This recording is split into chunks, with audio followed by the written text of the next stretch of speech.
বিসমিল্লাহির রহমানির রহিম। প্রথমে স্মরণ করছি শহীদ প্রেসিডেন্ট জিয়া রহমান, স্বাধীনতার ঘোষক মরহুমা বেগম খালেদা জিয়া, সাবেক প্রধানমন্ত্রী, বর্তমান প্রধানমন্ত্রী জনাব তারেক রহমান, ভবিষ্যৎ প্রধানমন্ত্রী ব্যারিস্টার জাইমা রহমান। তার সাথে স্মরণ করছি বিএনপির কেন্দ্রীয় নির্বাহী কমিটির সদস্য, দুর্যোগ ব্যবস্থা ও ত্রাণ প্রতিমন্ত্রী ইঞ্জিনিয়ার ইকবাল হোসেন। ময়মনসিংহ বিভাগ গৌরীপুর উপজেলা পক্ষ থেকে ধন্যবাদ জানাই। বাংলাদেশে 24শে জুলাই যে আন্দোলনটি হয়েছে, কালকে আমি সংসদে উপস্থাপন করতে দেখলাম যে ওই সংসদে যে আন্দোলনটি হয়েছে ওটির তো একজন মাধ্যম আছে। ওই মাধ্যম কে?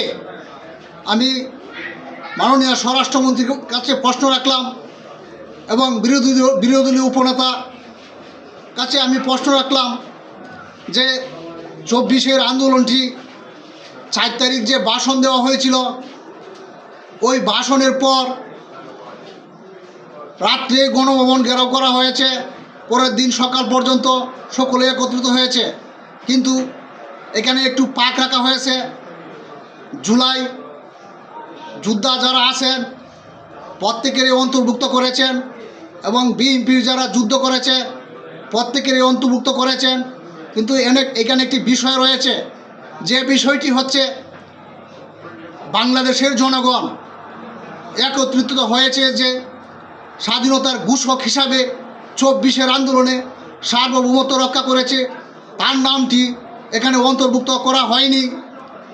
এই নামটি অন্তর্ভুক্ত করতে হবে। তার নাম হারুনুর রশিদ। আমি বলতে চাই, সংসদে যারা আছেন জাতীয় ঐক্যমত্যের ভিত্তিতে সকলেই ঐক্যবদ্ধ হয়ে তার নামটি এখানে ঘোষণা করে দেওয়ার দরকার। এই আন্দোলনটি 24শে আন্দোলনে অনেক মানুষ খুন হয়েছে, গুম হয়েছে, যারা আন্দোলনের সাথে যুক্ত ছিল প্রত্যেকেই বাংলাদেশের জনগণের স্বাধীনতা সার্বভৌমত্ব রক্ষার জন্য পরিশ্রম করেছে বলেই, আর যারা গুম হয়েছে, খুন হয়েছে, নিহত হয়েছে, শাপলা চত্বরে গণহত্যা করা হয়েছে, বিডিআর বিদ্রোহ করা হয়েছে, 1400-র মতো ছাত্র হত্যা হয়েছে 24শে আন্দোলনে, প্রত্যেকটি হত্যাকাণ্ডে যেন সুষ্ঠু বিচার করা হয়। আর এখন আমাদের দেশে ষড়যন্ত্র করতে চাচ্ছে খুনি হাসিনাকে আমি উদ্দেশ্য করে বলি, আপনার জন্য বাংলাদেশের জনগণ রেডি আছে, আপনি যে কোনো সময় আসতে প্রস্তুত হন। আমরা চাই যেন আপনার পাশে হয়, সারা বাংলাদেশের মানুষ সঙ্গে নিয়ে একত্রিত হয়ে আন্দোলন করব। আর আমাদের যে শিক্ষামন্ত্রী আছে উনি বিগত দিনে ভালো কাজ করেছেন, তিনি নকলমুক্ত চাচ্ছেন, কিন্তু এখানে একটি বিষয় হচ্ছে তার কথার মধ্যে একটু ভুল হয়েছে, সে ভুলের জন্য কিন্তু উনি ক্ষমা চেয়েছেন। এখন যারা আন্দোলন করতে চাচ্ছেন তাদের উদ্দেশ্য কিন্তু সফল না। বাংলাদেশের জনগণ স্বতঃস্ফূর্তভাবে সজাগ আছে। শিক্ষামন্ত্রীর বিরুদ্ধে যে আপনারা আন্দোলন করতে চাচ্ছেন, আন্দোলনটি এখনো সবাই আছে, থামিয়ে দেন। বাংলাদেশের জনগণ কিন্তু এই আন্দোলন প্রতিহত করবে। যদি আপনারা মনে করেন আপনাদের কাজ হচ্ছে পাড়ার টেবিলে, আপনাদের কাজ কিন্তু রাস্তায় নয়। একজন ভুল করেছে, সে ভুলের জন্য ক্ষমা চাচ্ছে, আপনারা বাড়ি ফিরে যান। আর আমাদের শিক্ষামন্ত্রীর উচিত ছিল, যেহেতু বন্যা হয়েছে, বন্যার মধ্যে স্কুলগুলো বন্দি করে দেওয়ার দরকার ছিল। আর আরেকটি বিশেষ কথা হলো, বাংলাদেশের 24শে যে আন্দোলনটি হচ্ছে, ওই আন্দোলনে জুলাই মাসে 29 তারিখ থেকে 5ই আগস্ট পর্যন্ত প্রতিটি শিক্ষা প্রতিষ্ঠানে, বিশ্ববিদ্যালয় আছে, কলেজ আছে, প্রাইমারি স্কুল আছে, সেখানে বড় পর্দা টিভি আছে, কিন্তু সেইগুলোতে যাতে দেখানো হয়, সেখানে দেখলে নতুন প্রজন্মের যারা আছে প্রত্যেকেই বুঝতে পারবে বিষয়টা কি।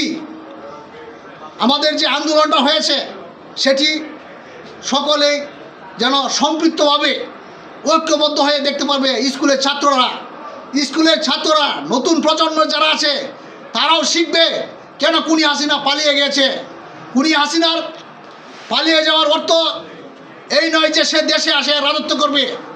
কোনো স্বৈরাচার যদি পালিয়ে যায়, আমার বয়সে আমি শুনি নাই সে দ্বিতীয়বার বাংলাদেশে আইসা কোনো দেশে আইসা প্রধানমন্ত্রী হবে, সেটি ভুল ধারণা। আর এই প্রত্যেকটি গণহত্যার বিচার সুষ্ঠুভাবে করা হোক।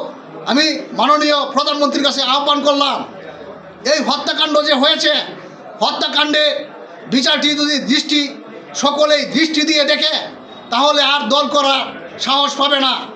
আর যারা ষড়যন্ত্র করছেন তাদের উদ্দেশ্য সফল হবে না। বাংলাদেশের জনগণ সজাগ আছে, অনলাইনে মিডিয়া, এবং দেখতে পাচ্ছি যে এখন যে আন্দোলনটি হচ্ছে এখানেও কিন্তু ষড়যন্ত্রকারী আছে। ওদেরকে ভিডিও ফুটেজ দেখে দেখে ওদেরকে যেন গ্রেপ্তার করে বিচারের আওতায় আনা হয়। এরকম দুঃসাহস যেন বাংলাদেশের মাটিতে আর কেউ দেখাতে না পারে। বাংলাদেশের জনগণ চাচ্ছে একটি বাংলাদেশ সুন্দর হোক এবং নতুন বাংলাদেশ হোক, সেখানে কোনো বৈষম্য থাকবে না। আর যারা এই আন্দোলনের মধ্যে সম্পৃক্ত হয়ে গণ্ডগোল পাকানোর চেষ্টা করছেন, তাদের উদ্দেশ্য সফল হবে না। আমি আরও বলতে চাই, বাংলাদেশের আমাদের প্রধানমন্ত্রী জনাব তারেক রহমান, উনি বাংলাদেশের জন্য প্রতিটি জায়গায় প্রতিটি স্তরে কাজ করে যাচ্ছেন। আমরা বাংলাদেশের জনগণ আমাদের প্রধানমন্ত্রী তারেক রহমানের পাশে আছি, আমরা ভবিষ্যতেও থাকবো, এ আশা ব্যক্ত রেখে আমি আমার বক্তব্য শেষ করলাম। খুদা হাফেজ।